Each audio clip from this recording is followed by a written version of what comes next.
Welcome back to Champions, where Envy takes map 1 Icebox in 13-10 fashion, stringing together a very impressive attacking half. 8 rounds off of the 5 they had picked up in the first to take it home. Ultimately, it did feel like Envy had a better answer, obviously, to X10 on this map than Vivo did just yesterday. Yeah, and it's just weird. X10 just started playing very aggressively, just really overextending. Patty constantly pushing out to the front of A, just getting picked off. There was definitely some really weird shenanigans going on. People getting killed on rope, you know, trying to go across the zip line and whatnot. I don't know what they were thinking, but it just feels like things got off the rails a little bit for X10. They weren't able to stabilize. Yeah, and kind of as it should, right? Because the amount of times that Crashy was getting Hunter's Fury kills. I mean, he popped up. There was one round he got 2 kills. The very next round he gets another. I mean, it just seemed like any time that X10 coulda, shoulda looked comfortable, it was Envy with an answer clap back that just put them right back where they were before. I think that comes down to a question of composure, right? And we heard Mitch kind of talk about it. You get the good and the bad in those situations where sometimes it's a round-saving piece of aggression from somebody like Patty, and then other times it works very much against them. But if we do hone in on the Envy side of things, you're taking a look at Marv, actually. MVP of the match there on the Viper. Yeah, I mean, huge plays from Marv. It was a nice shared effort overall from the side of Envy, which is kind of what we were talking about before. I want to see everybody step up rather than just have that heavy reliance on a single player. But Marv absolutely was a great foundation for the squad, just utilizing the Viper perfectly. Yeah, and it was really the type of kills that he was getting as well, right? Look at this positioning so forward, and then he's good for another. This operator kill here, that is never a kill that he should have gotten, but he gets away with it. Marv is such a dependable backline, and it's so strengthening for a squad like Envy to be able to rely on him to just always come through, right? So that really bolsters their entire game plan. And take a look at him, just ice in his veins. Of course, we know it. Had the most multi-pieces of any person on his team. 5 2Ks, a 3K, and a 4K to boot. So as well, yeah, just the fact that he's finding, you know, really advantageous trades, even some, as you mentioned, on that op that maybe he shouldn't have found or shouldn't have been allowed to find. It was an impressive showing out of him, but I also do want to call out Victor, because that is somebody that we said might need to step up today against this squad. And interestingly, being put into that position of having to match duelist for duelist up against Patty, well, technically he didn't outperform him statistically. He did enough. He did as much as was needed, I think, for Envy to take this one. Yeah, definitely so. And you could just see it in the way he's moving in that server, the way he's reacting. He's confident and he's back, baby. So he may not be at the very top. There's only so many kills to go around in that server, but you could see it. I mean, just the way he was running it down that B main. Look, on Icebox, on attack, if you get B main control, you have so many different options. And so for Envy, Victor, he absolutely took that B main. Sitting pretty with a 1-map advantage, looking towards split, Envy's own choice. We're going to take a look at Ye in our Aim Lab pre-match shoot-around. I bring him up not necessarily to be critical, but to point out an interesting fact that he actually was at the bottom of the boards for this squad. But to me, that answered some of the questions we were talking about, that we don't want him to always have to be at the top for Envy to find a win, and the rest of the team was able to get it done on this first map for them to ultimately close it out. And if he performs near his normal level, well, then it becomes a lot more lopsided. Yeah, that's the thing. If you have him really topping the charts, El Diablo comes out, then you feel really good about Envy's odds. But the fact that they can still get this win, they can bounce back after that 5-7 first half, come out strong, get this first win on the board, it's a really good look for Envy, because you don't want to have to depend on a single player. You know, if they're not popping off, then you lose. That is not a good position to be in. So it's a good rallying from the rest of the squad to get them across the finish line. Split is an entirely different map, though, and we kind of talked about this with X10, although it was Icebox to Haven for them that time around. The change in map and environment and how that would affect their composition. I want to talk about Sushi Boys, who did move from that jet the first time around to the KJ on the Haven. Yes. And performed even better.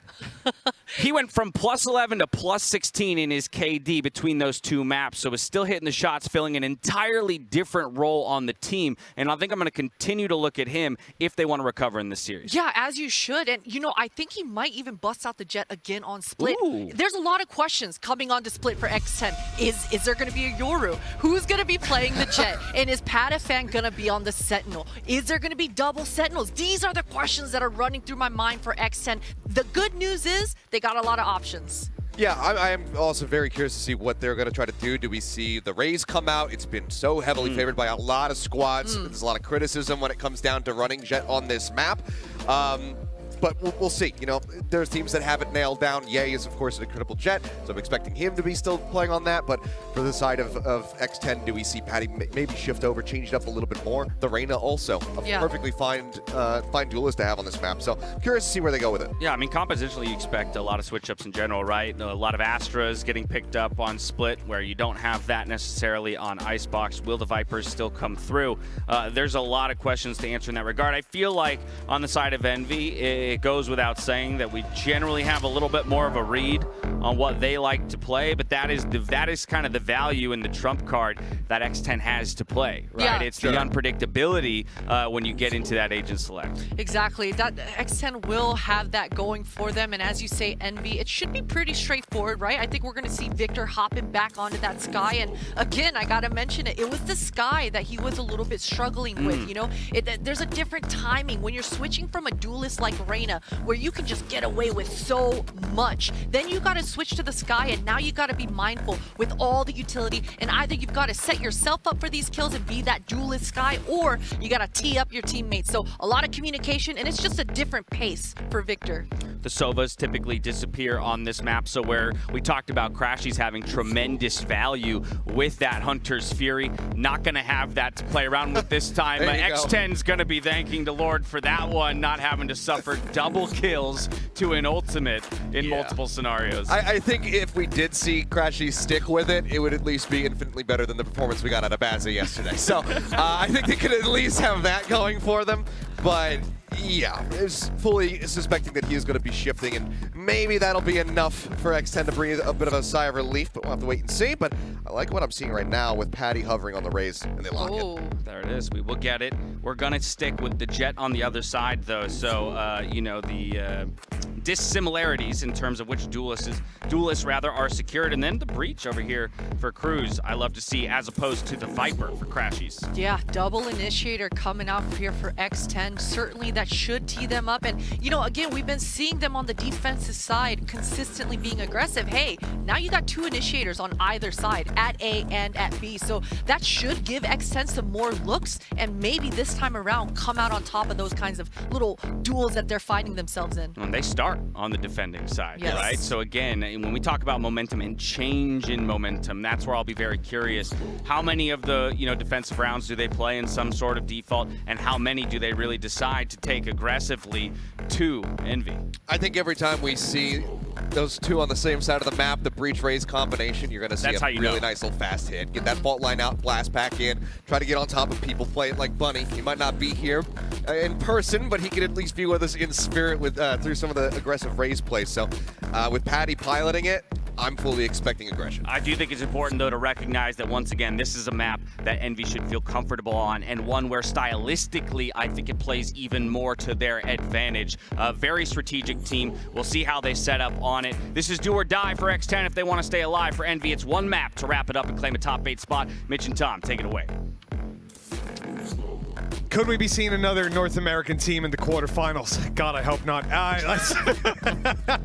No. Listen, let's be realistic. They've played damn well so far. And I think looking at X10's performance... The desk are coming. The desk are coming. I chose the wrong desk. Achilleos is cool. The rest, they're fired up. Well, yeah, Achilleos has been eliminated already, so I don't know why he even cares. He's got nothing left to lose. No, he's coming for you.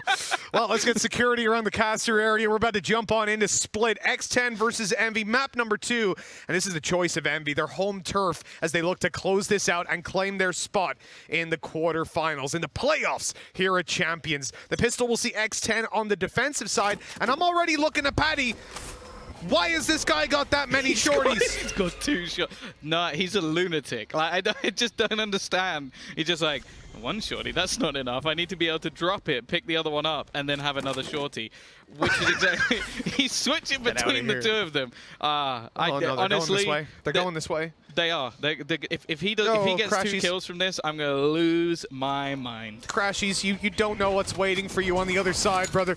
Okay, luckily we're going to have Paddy moving it out, trying to fight up into heaven. Crashies able to catch one, but he'll be taken down. Good response by Paddy, but they have lost a player, lost the advantage, and it'll only spiral further. What a connection by Ye. And Cruz, the man bested by a turret before on this breach, has to do it all for 4 kills. Oh, I said, Ye will only go quiet for 1 map. It doesn't last for long. 3 kills in the pistol. Don't think it was necessarily the crux of the round. I feel like a lot of that had already happened with Envy. I'm also very sad that we didn't actually get to see the 2 shorties that he bought used whatsoever, but it's understandable with how much space was just taken early on. But these are the sort of shots we expect to see from Ye. That's nuts. That one, not so much. But the one before, nuts. Little adjustment to take that one. 3 kills for Ye early on. Now we got to keep an eye on him in this round, because if he's able to clock up a couple more, that Blade Storm could come in. Even in pixels, it looks good. Still waiting for mine. Just saying. Oh, Foxy. He was in a lot of trouble there. So many players on the other side. They're calming right now. The turret's on A, and Cruz is just going to hold B this whole round. He's not going near it. Weren't they the ones to get the kills with the turret? The double kill to close out, yeah. Oh, yeah, he's just looking to try and farm up some kills here. Obviously looking for that Blade Storm, not really with a massive amount to lose in this scenario, and for the rest of the players wanting to make sure they keep all those extra Spectres. He is only 1 orb away, so I expect this early round of the next, maybe even to lean towards the B site. I think it's the slightly easier of the 2 orbs to battle for. But we'll see. I think either one, there's definitely potential for them to take it, and then it completely turns around in his head when he gets that. Yeah, I think now coming into this round, having Ye on this is scary. What surprises me is the fact that he has bought up a rifle. Okay.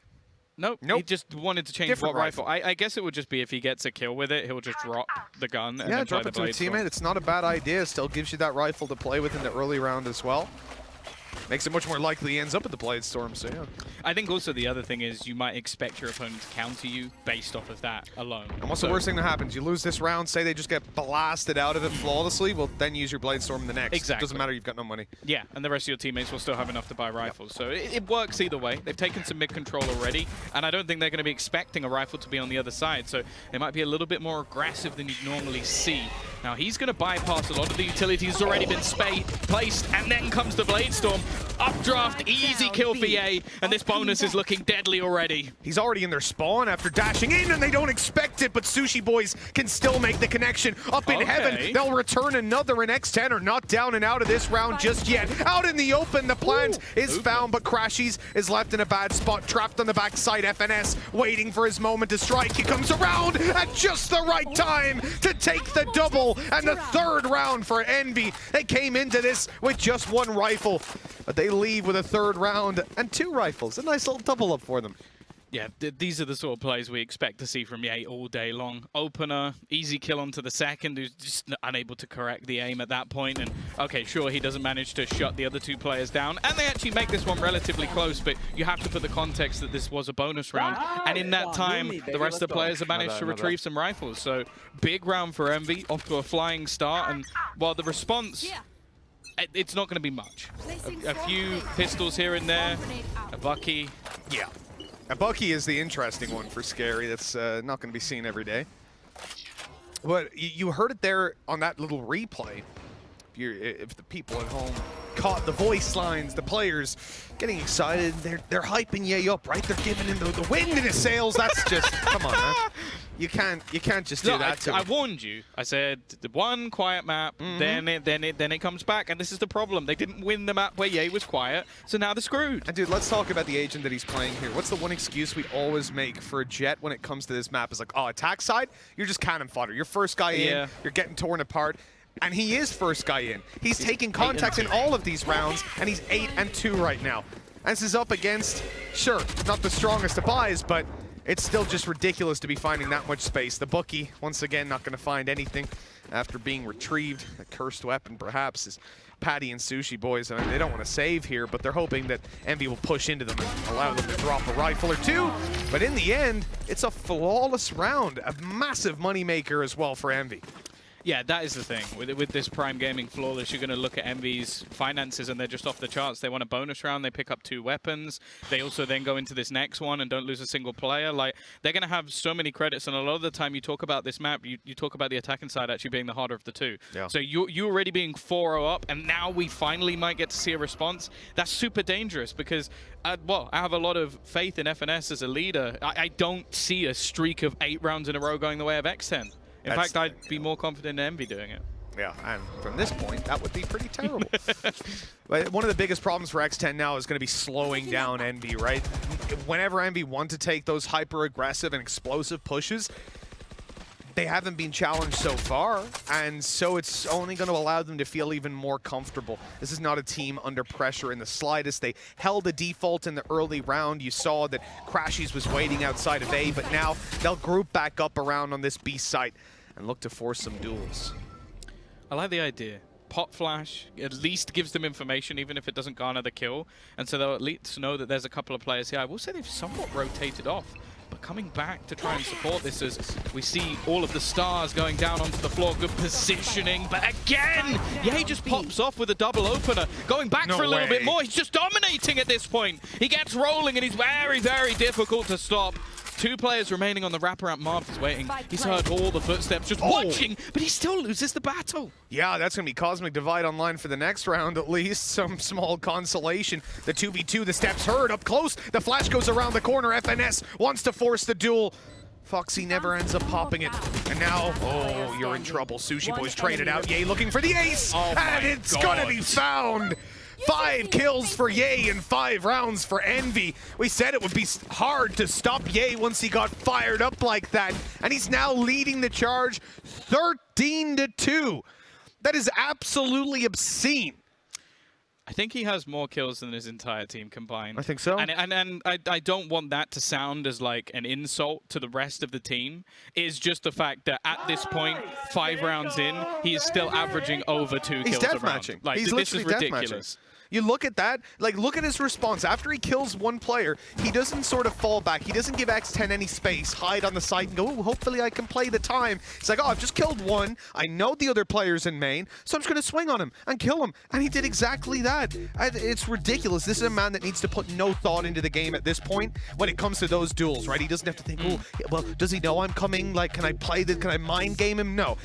Ye is just dueling right now, and it's working. X10 have to shut this guy down soon, or this game's going to slip away. This is the problem as well, because normally when you take a tactical pause, you have something to talk about in terms of how you can adapt what your do you team.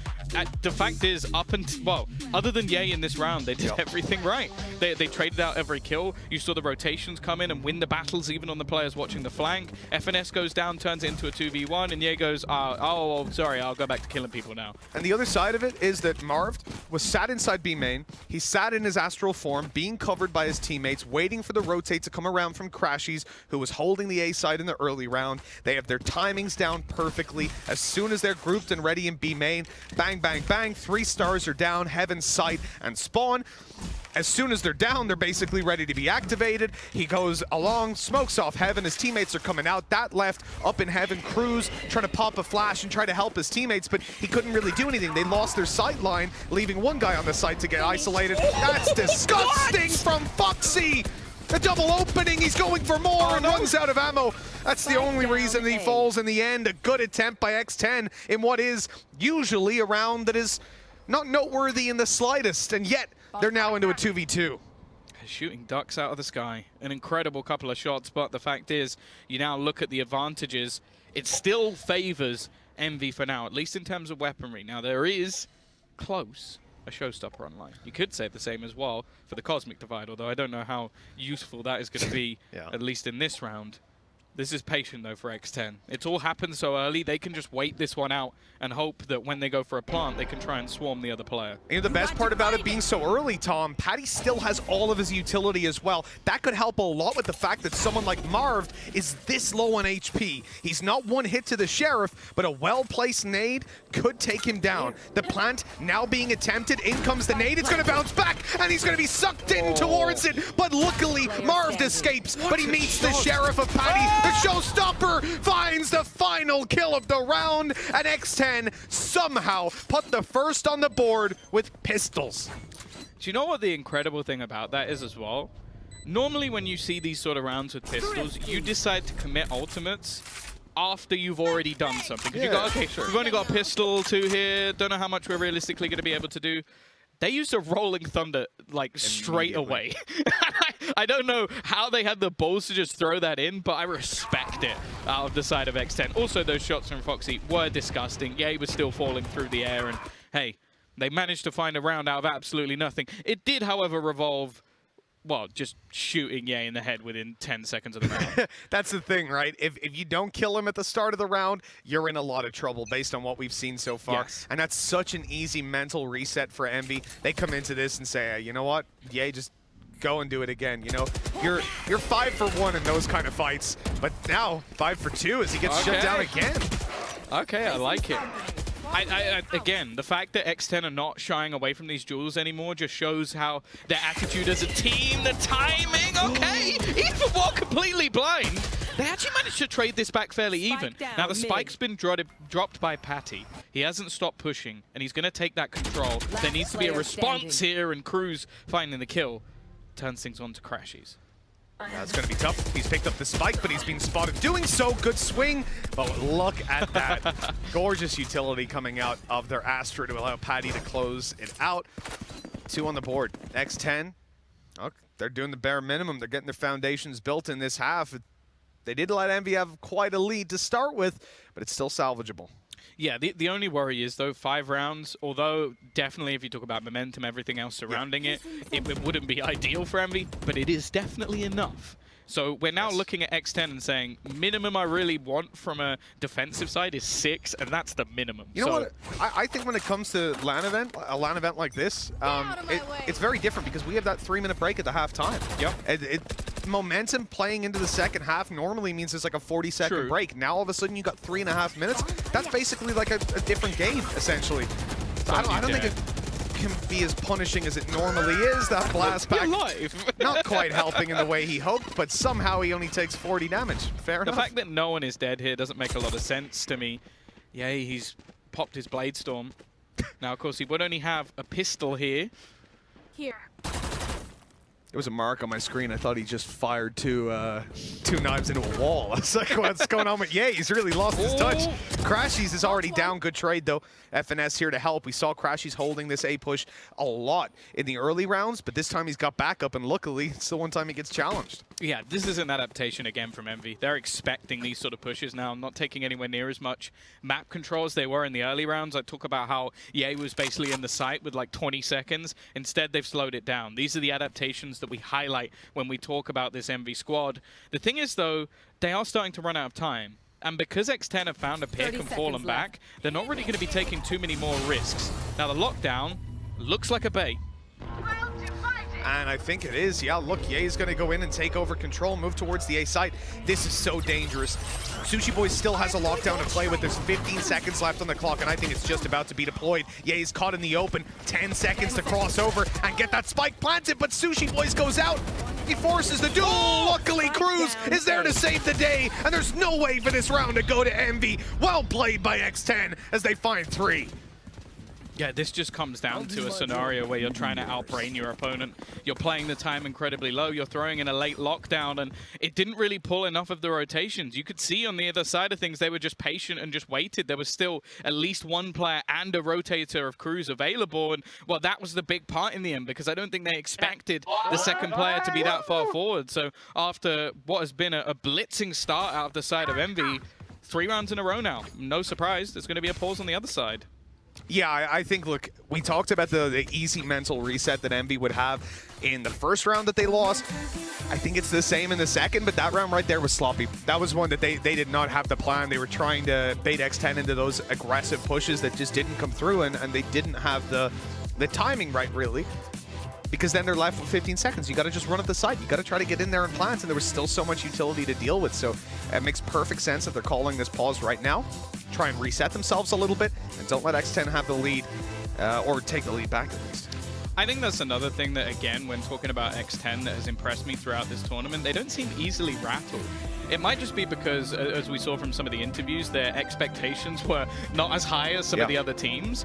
But it still impresses me that you go 5-0 down, you take a pause, give yourself a minute, and then you're like, okay, now let's push him. Like that for me as a mental state for a player is really impressive because to go on the offensive after losing 5 rounds in a row and in the manner they lost them, I think it takes some balls. The kind of guy that Patty is, you know, you hear it in the interviews, you hear it just listening to him talk, regardless of where it is. It feels like they have the attitude of, hey, look, we're probably going to lose this game, but let's have some fun. And it's very easy then when you lose 6-7 rounds in a row to go, that's fine, we'll just have some fun, boys. Let's try and get a couple rounds. Whereas someone like Sentinels, for example, you come in, you're like, we're the best team on the server. You lose 6 rounds in a row, it's like, guys, we're the best team on the server. What? Why are we losing? You know, it's a very different mentality. When you're the underdog, you have so much more freedom. Yay, oh, ho, ho. He was in a little bit of danger there, and they still are. Look at this. Patty is really just sending it straight down mid. They heard that there were like 4 players here, and Patty was like, aha, lots of players for me to kill. Sadly, he couldn't get anything done, but his teammates are stepping it up and pulling the advantage back into the favor of the defensive side. Again, there was a lurk coming through on the A side, but it's been caught. It doesn't seem that anybody is like catching Sushi Boys off guard at this point. No. Like, he has made sure that he's had utility on the rotation, but the trades are decent. Victor, though, only on 7 HP, and unfortunately, his heal doesn't work on himself. Yeah, not going to be great. Need to see some headshots coming out of this guy. Seekers would almost be ideal here just to get the info on where these players are coming from. If they blindside you and get 1 bullet to your little toe, you're going to be gone. That's a big problem for him now. Going to try to force some of these fights early. In comes the Trailblazer. Just got to try and avoid that. Yeah, if it hits him, he's dead. I don't know if it spotted him. I don't think it did. Oh, the fact that they throw in a flash makes me think it definitely didn't, because it wasn't one that they were going to be able to act off of. In fact, he's just delaying them, but the problem is he's soon going to run out of utility, and as we saw mentioned, a single bullet would be enough. Needs to try and isolate one of these jewels instead. They're going to look to try and push this together. The flash is perfect, and it's an easy cleanup in the end. Should be enough time for them to actually get this one. In fact, they're actually going to switch over the defusal a little bit close for comfort, but they'll be fine. Yeah. Still a little bit of time on the clock. Those beeps can be anxiety-inducing, but not for X10. 4 rounds on the board, and I have to say, a remarkable recovery, considering the first 5 rounds were essentially Ye just styling on them. He was 13-2 at one point, now 13-6. We've seen him go quiet again. But that's the interesting thing. They've won 4 rounds. They've killed him 4 rounds in a row. That's all you need to do. And a lot of them have been openers as well. They've been challenging a lot of the angles that he was fighting, and they haven't been able to do much against it. Now, these faster A takes have been one of the more successful things for Envy, and it looks like they're going to go for it again. Now, this time there's definitely some weaker weaponry, but I'm looking at that Viper's Pit and if it will come into play. That's a good fault line. It won't initiate any engagements, but it really slows down Envy's take over Heaven. Allows for Patty to reset himself into this position. And of course, they've got the alarm bot to cover for when these guys actually walk through. The flash comes in. They're definitely looking to take control, and X10 now have that information. But doing anything with it is difficult. In a round like this, you don't really want to be rushing back in and giving them close-range duels. There might be no choice for someone like Sushi Boys. There's players all around him. He suspects the flank, but Ye gets away with the kill. Could this be another big round from Ye now that he's got a rifle in hand? No! Scary shuts him down and sets up the 2v3 retake. I have just tried to do a little bit too much, wanting to try and reclaim some of the space that they'd lost. Fault line is going to tag up both players, but the Cosmic Divide will hold them back for the moment. They're both trying to knife each other on the corner of the Cosmic Divide. Nobody finding anything from it. Flash through. Marv still holding again, desperately hoping that there's someone on this corner instead. Marv just playing that little bit further back. They're going to wait for it to fade. They're going to be watching to try and find him, and instead he's going to have to duck back around the corner. FNS already lost. Would have needed a miracle to close that one out, and instead X10, they lost 5 in a row. Well, Mitch, they've won 5. You know what I love about this? X10 on those retakes never panic on the timing. No, they don't. They have all their bases covered. They know the players can't escape and then find some ratty little angle to delay more time. And even though they're coming in with like 2 or 3 seconds to spare, they maintain their composure. They peak together. Nobody panics and runs in and gives away advantages, which honestly I think would have been a feature of the X10 that we've seen before. That they have come in to a much tidier game this time around. Well, one of the things I think I'm most interested about is the communication with this team, because is it as relaxed as everything looks? I was like, all right, I think there might be one behind here. Like, oh, okay, I'm going to push down mid, see you later. Like, is it just as... Because that's what it seems like. It seems like everybody's relaxed. Yeah, no, it feels chill when you look at some of these. As I said, the play just there, nobody panicked. Nobody got an itchy trigger finger. Foxy getting aggressive, flashing, but Ye still takes him down. Ye is up in heaven. He's been stunned now by the fault line, and he will fall. Although Sushi Boys gets tagged, it's not really going to do much to slow them down. Great grab, well in play, and Marv gets the result. FNS going to take down Patty right afterwards, and this is looking like an absolute disaster. Only Sushi Boys left, and he'll find the first, but Timmy the Turret's looking for his first kill. Spike planted. 33 HP. Things aren't looking fantastic for poor old Sushi Boys. 2 players left to take down. Trailblazer making sure he's still up there, slowing him down, allowing FNS to regroup with his teammate. I mean, I don't see any way he gets away with this. He'd have to isolate the Jewel, and Victor, I'm sure, will be ready to peek out for the trade if he does, and FNS isn't even going to make that a problem. After a streak of rounds, it's Envy to break back once again, and again, I feel like that one was a little bit messier from X10. Like, I think at the moment he went, oh yeah, he gets tagged up. That was actually his teammates Rolling Thunder coming through the other side. So yeah, that definitely wasn't what you wanted to see. And then you had this aggress because of that Rolling Thunder, and they just don't win any of the duels because I think too much time had actually passed. Rolling Thunder. It was a Rolling Thunder. Oh, was it? Oh, I have no idea how I missed that one. Yeah. Cruz. Yeah, Cruz. I saw the fault line, not the rolling after. Wow. Big commitment out of them as well. Envy end up walking away with that. Now 6-5. We saw the resurgence of Ye in that round. Had a good couple of frags, a little bit of opening space up towards heaven. He's going to try to do the same this time. An alarm bot waiting for him on the other side of that Viper Orb. His teammate going to pull that down. They're going to look to get aggressive, but so is Sushi Boys, and the operator now just around the corner. It goes in and takes down Victor. Spike spotted. He's made it to behind the box, and now it looks like Envy are a little bit scared to give him another challenge.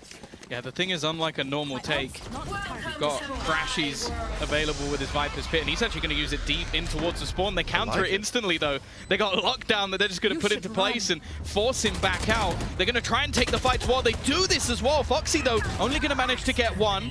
Paddy, I think he's just used his showstopper, and there is no survival there. It's going to be left onto FNS, trying to take this in a 1 versus 3. Yeah, they know that he was towards the spawn. They've spotted him as well, and Scary will eliminate him to close out this half. Even numbers 6-6. I know Dash likes that scoreline. He'll be a happy man. We don't want to talk about like if we take the pistol out of it and all that. That confuses him a little bit too much. So we'll leave it at 6-6. Tied up at the half. Excellent performance by X10 though. The fact that they managed to recover on a 5-0 deficit, which was Ye just styling on them, is damn impressive. Are you trying to say that Dash can't math? Is that are you throwing shade? Because we've thrown a bit of shade at the analysts. Like that's obviously a few career jokes here and there and things like that. But are you saying that he can't do basic math? I'm not saying it. I'm just letting you know how things have been. Let's throw it back over to the man himself, though. I'm sure Dash has a couple opinions on that one. Time for the halftime AD.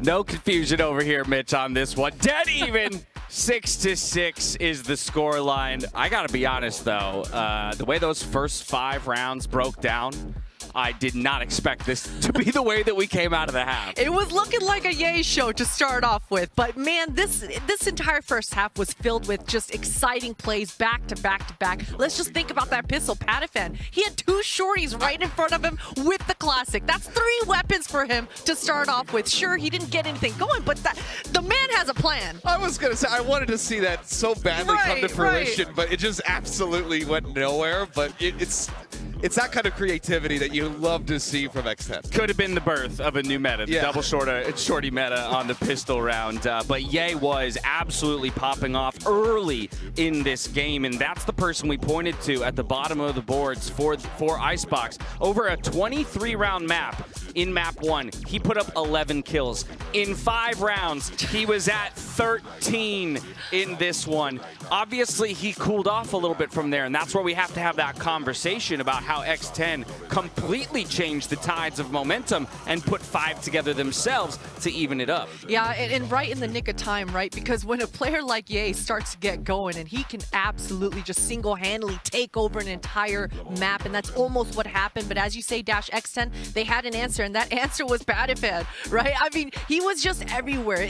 The utility that he was bringing, it absolutely put a stop on Envy's looks, and that actually allowed them to get up to 6 because it wasn't looking good. Also, the double flashes. I actually liked the way that they were eventually finding use for it. The information gathering that you had off of the sky flashes, but also Breach having control of the middle of the map as well. It appears the players are ready to dive back in with things deadlocked. I only have one question for you, Mitch. 6 plus X equals 13. You got that one off flawlessly, Dash. 6 plus X equals 13. I'm not sure what the D is. The D multiplying into the 13. I don't know. We'll have to get that in written form, figure it out.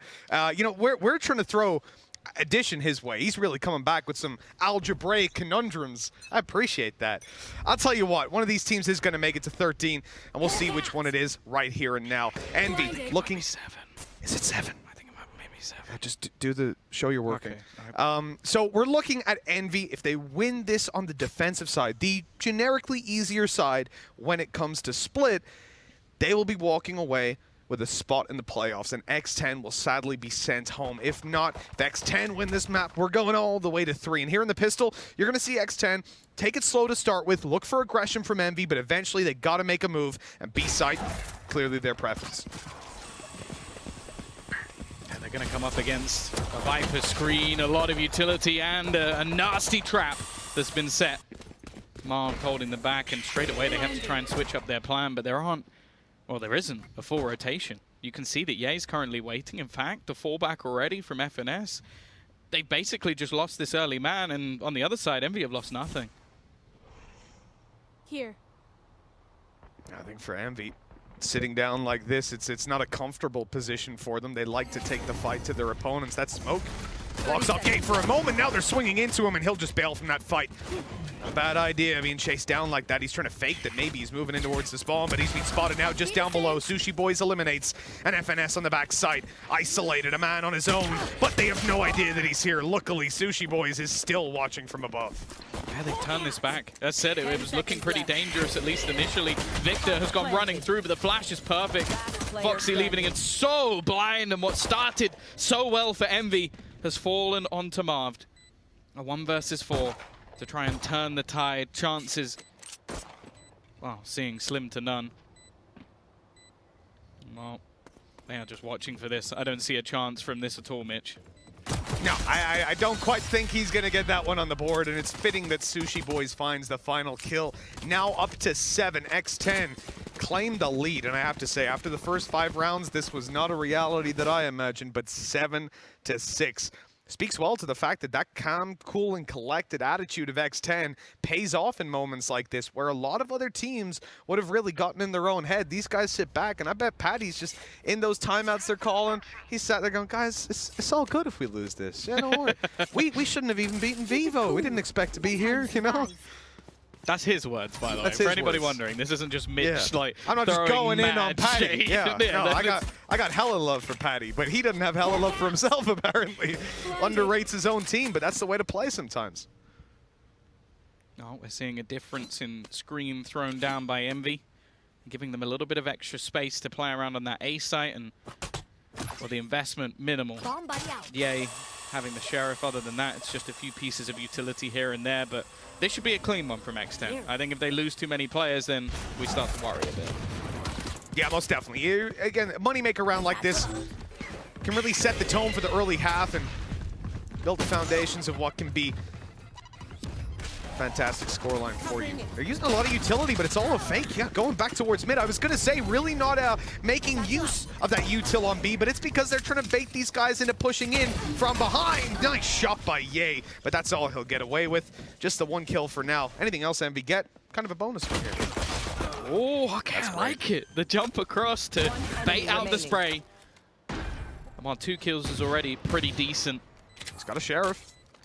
FNS hoping he can find one more head, and then it really will be a successful round. Lead by example. He's about to get a fight. Okay, the shot not connected. Foxy should be a little bit cautious about going in for this. He absolutely is not. But look, at least Gary comes up behind to take him down and put 8 on the board. Now, 2 players lost, not the end of the world, especially not in a map like Split. But I'm very curious as to how much they decide to invest into these other players. I feel like it's just pistols in a round like this. Yeah, I would be surprised, unless they're feeling incredibly confident about winning this next one with rifles, which again, you sort of premised it. Like, it's a map where you can get an awful lot done with these sort of closer range. It is just chill. That was the chillest woohoo I think I've ever heard from a team. And Cruz, I think Cruz got dropped that, because I saw a couple players had a secondary of a ghost. And the majority of the time, obviously, you're just going to drop that ghost to your teammate and play with the... Foxy did buy a rifle as well, so it might have been him. It could have been. He's gone for the investment, looking to try and bolster up this purchase just a little bit. Now on the other side, of course, 4 rifles across the board, and in the early round again, you're just going to see Ye trying to roam around mid, find information for the squad almost as a lone ranger. Of course, having that dash back into heaven, it's not too much of a problem. And he's got his buddy in the form of Victor just to try and flash for info. But the fact is, they're building into an A-take. Now, this is a scary combo of utility available at the moment for the side of Envy. Oh, no. That is Marv in trouble. Still gets away with a kill. The trade, though, perfect for X10 in a round like this. Crashies is running through utility, taking the damage, but dealing far more. A 3 versus 2. Comes out of this with Foxy quite low. Paddy has to be the one to take these duels and pull them into the lead. Nice shot connected onto Ye. He's left on 10 HP, but that's more than enough with a 3v1 with low health for Foxy. A huge play needed. He fakes the flash. A good attempt, but FNS shuts him down, and that will be Envy bouncing back. Yeah, again, for Envy, this is about what you were expecting for this sort of round. Like, I feel like X10 definitely got a little bit further than maybe they should have done, and I really love that they had that combo ready for Marv the second he looked to actually swing. So it is going to be 8-7, but again, even though they invested into that extra rifle, I think Foxy had a little bit of extra cash, so I'm not thinking it's going to do too much damage to their own purchase. They now come in with an ult of their own in the form of the Seekers, but because of the kills that Crashies had managed to get, even though he's having a relatively quiet game thus far, he is going to have a Viper's Pit, which we know can change the round. And the fact that he's in mid, Mitch, makes me think that's where it's going, because otherwise, I don't know why he's there. No, we'll see what the plan of action is. I'm looking at Marv staying out on that corner with the grab well after, but there's too many players. The firing squad eliminates him, and Ye forced into a tough spot. What does he do from here? Snakebite a little bit late. There's already players making it through. And that Viper's Pit inside of mid is going to be dropping any time now. It doesn't really seem to matter because X10 are full committed towards this site, and they are finding a lot of duels. Yeah, these peaks are so aggressive. They're not giving any chance for the side of Envy to fight back into this round. They're swinging on the angles and just shutting them down before they even get a chance. And I have to say, I really like their choice in this round of aggression. Like, you know that chances are there's going to be a Viper's Pit. It goes down in mid. They just execute instantly. Fast into the A site, finding those opening duels. Again, we've seen the use of their gravity wells just making things so awkward for the side of Envy. And now Envy are in tatters. They don't have much in terms of the finances. X10, well, they can just build cash in this one. That's what it's all about. Another moneymaker round. Don't want to see them lose too many players. Difficult on a map like this. A lot of the time you're going to have close range angles to peek through. Players stacked up on the other side, but Envy are going for mid aggression. 3 players stacked around this area to start with. You had Victor available to pop the flash around if there was any sort of a duel there. Ye is just going to tuck in, hold the control off Crashy's contact. This is a very dangerous play on middle if X10 go for the control. But, and I think they will, because of the fact that Paddy's been playing in sewers this whole round, holding for the aggression. In a 10 seconds or so, when Envy don't push, if they don't push, that's when X10 decide to make a move. And you can see they're already clearing the closer angles. This becomes a bit scary, though.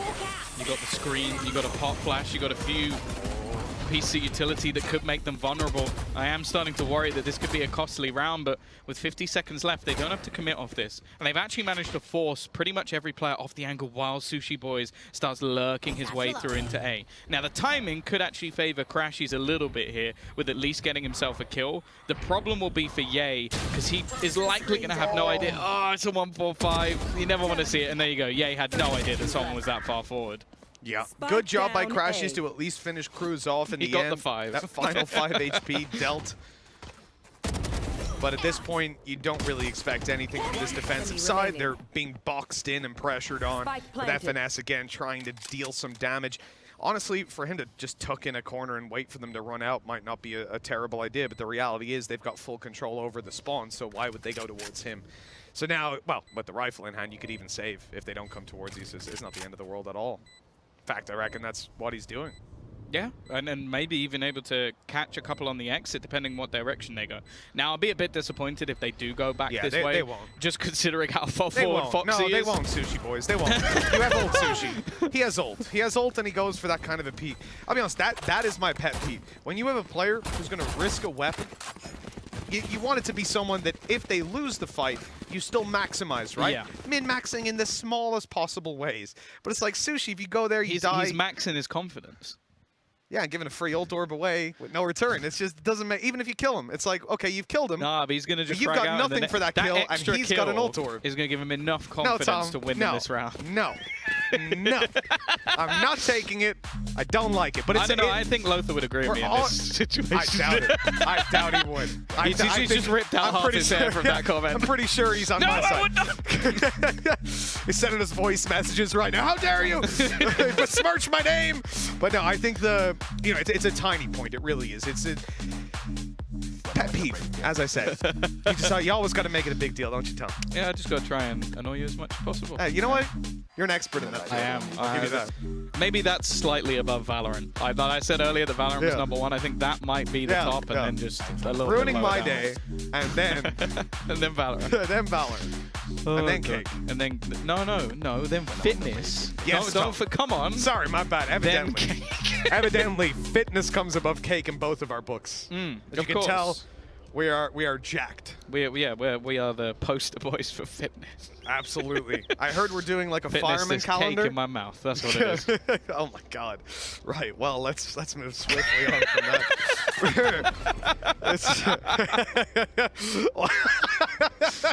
Oh, we've just been told to oil up for our shoot tomorrow. So calendar will be out in the next couple of weeks. Make sure to keep an eye on your inboxes so you can delete that as soon as it comes in. 10-7. 3 rounds between them. X10. Again, this team was 5-0 down, and they are now 3 in the lead and 3 away from taking this map. At least I think so. Maybe we can throw it over to Dash to confirm that math. He's been studying hard over there in the corner.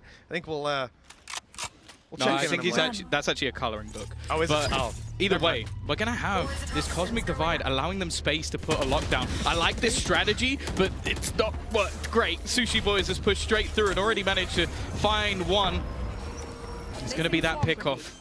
Crashy's getting caught trying to destroy it, but Paddy has gone down in response. It hasn't worked quite as well as X10 would have liked, although the strategy was perfect.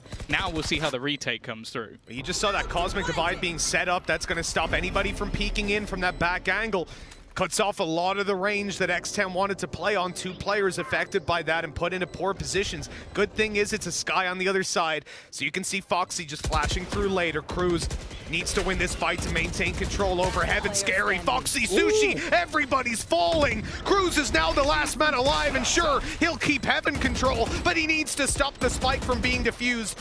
It's planted for him. The time is low. If he can just take down FNS, it's already halfway, but he's got the triple, the Rolling Thunder on the back of it, and the round secured. What an absolutely insane clutch by Cruz. Getting away with that round. 11 on the board for X10 and a step towards a 3rd map. Put that Rebel clutch in the highlight wheel. That was absolutely ridiculous. Well, I thought it was done. Like, we saw Victor run through and basically just destroy everyone, even dodged a flash. All of his teammates were blind, and then we just have this spam. Body blocking, Victor is trying to just save his teammate, and it's not quite enough. I know the retake was fantastic, but this clutch from Cruz might just be the difference maker here. So I said Cruz needed to keep control of Heaven. I thought, you know, to help his teammates. I was actually thinking of it from the perspective of being able to pop some flashes, that utility for his teammates. By the time he even got the opportunity to, he was already, his teammates were all dead. Oh no. Somehow he wins it. He still gets one. We came close to having Timmy getting another kill on the board here. That could have been, dangerous. Robbed. Yeah, Timmy got the assist, you know? He did well. He did well. Okay, a finesse. It would be even better than the last one if he managed it, but unfortunately for him, X10 have gone in completely the other direction.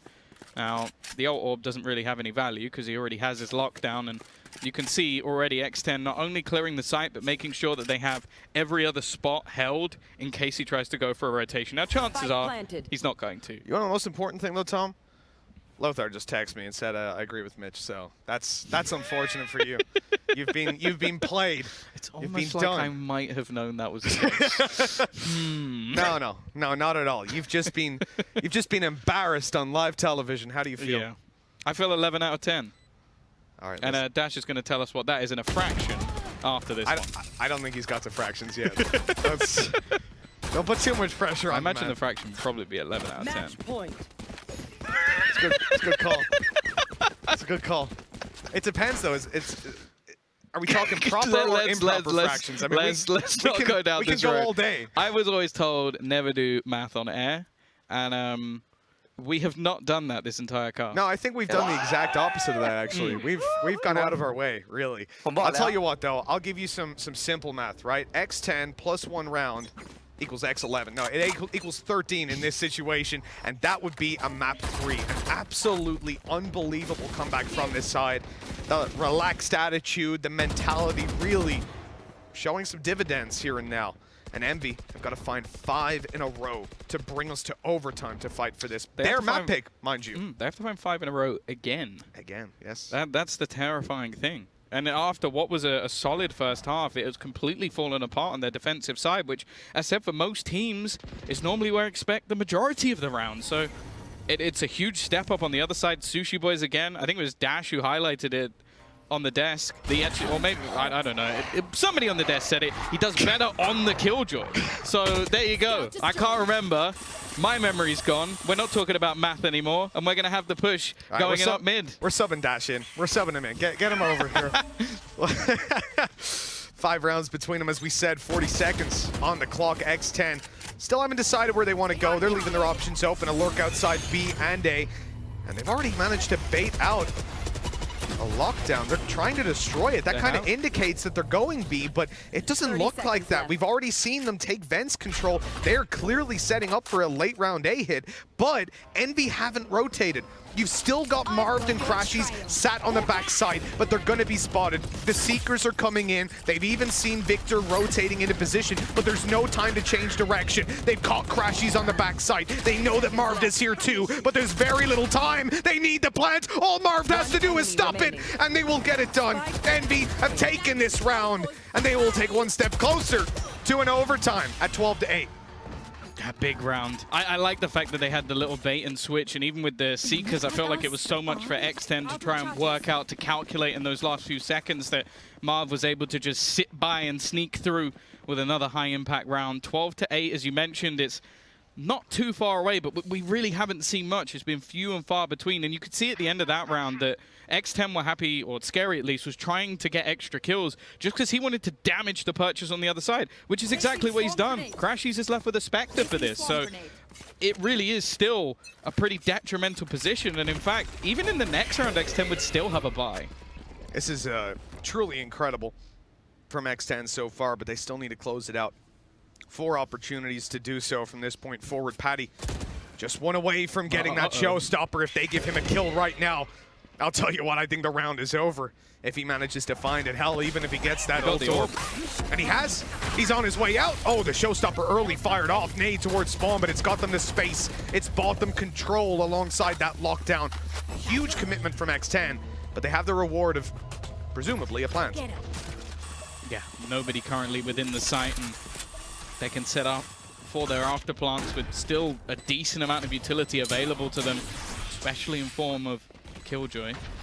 Now, we've seen the Poison Orb already take at least a little bit of control. I don't know if they're going to expect Scary to be this close, and he'll hear the flash. He's just watching forward. He lines up, but only manages to get one. Ye wraps around the corner, and the trade is there after he gets 2 kills. Still leaving this into a 3v3 scenario. A chance to end this. The Sushi Boy lands another headshot. Still players outside this site. They need the trades back as Crashies manages one. Paddy is still here, though. And up above his crews, he's spamming through once again. The lineups he has are perfect. And Crashy, once again, trying to pull off the clutch, just sticking it all the way through, but it isn't going to happen. X10 break back and equalize the series. An incredible performance from them here. From 5 to 0 down, they come back and take the map. They were looking deflated with the performance. You can see now they're definitely not in the same mindset. Smiles all around as map 3 is secured. Each team taking their opponent's map pick. I mean, it's not too surprising, really, when you consider how closely matched these two teams are. Well, that's the thing that surprises me. I'm starting to wonder which team they must think that can beat them now, because they have taken multiple teams incredibly close. As said, this was a Berlin Masters finalist. In fact, that's the matchup we were expecting next, is that grand final again, because I believe the winner actually goes to match up against Gambit. So we were almost looking at that next series like that's going to be an absolute banger. And again, we're sat there just like last time when we were talking about Vivo Keyed looking for revenge, and now watching X10 and going, actually, maybe they're the ones that are going to take this home. Yeah, absolutely. Yeah, I am blown away by the improvements this team has made. You highlighted them coming into this tournament as someone that you'd seen a lot of impressive stuff from, but I think that's the funny thing. I'm gonna not take away that compliment, because coming into the tournament, they did a lot of weird stuff.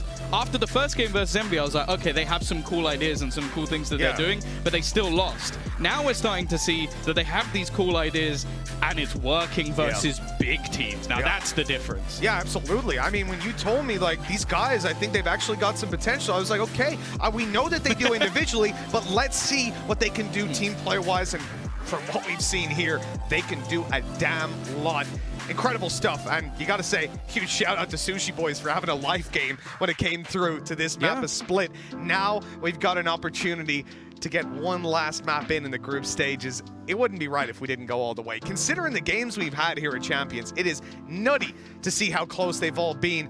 We've got a third map coming up, but before we get to that, it's time to go to a break. We'll see you back with the analyst desk in just a little bit.